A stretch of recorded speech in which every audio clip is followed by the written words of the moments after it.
తిరుపతిలోని శ్రీ కోదండ రామాలయంలో శనివారం అమావాస్య సందర్భంగా సహస్ర కలశాభిషేకం హనుమంత వాహన సేవ వైభవంగా జరిగింది. వైఖానస ఆగమం ప్రకారం వైష్ణవ ఆలయాలలో పౌర్ణమి, అమావాస్య, శుక్ల ఏకాదశి, కృష్ణ ఏకాదశి, శ్రవణం, పునర్వాసు నక్షత్రాలకు చాలా విశిష్టత ఉంది. అమావాస్య నాడైన శనివారం ఉదయం 9 గంటల నుండి 10 గంటల 30 నిమిషాల నడుమ సహస్ర కలశాభిషేకం వైభవంగా నిర్వహించారు.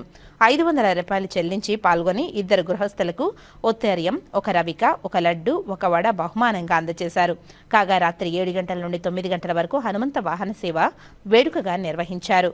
సర్వాలంకార భూషితుడైన శ్రీ కోదండరామస్వామి వారు తనకు ఎంతో ప్రీతిపాత్రమైన హనుమంత వాహనాన్ని అధిష్ఠించి ఆలయ 4 మాడ వీధుల్లో భక్తులకు దర్శనమిస్తున్నారు.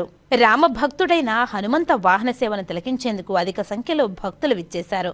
ఈ కార్యక్రమంలో ఆలయ డిప్యూటీ ఓ Shrimati Nagaratna, AEO Ravi, temple inspector Ramesh, ఆలయ అర్చకులు, ఇతర అధికారులు, విశేష సంఖ్యలో భక్తులు పాల్గొన్నారు.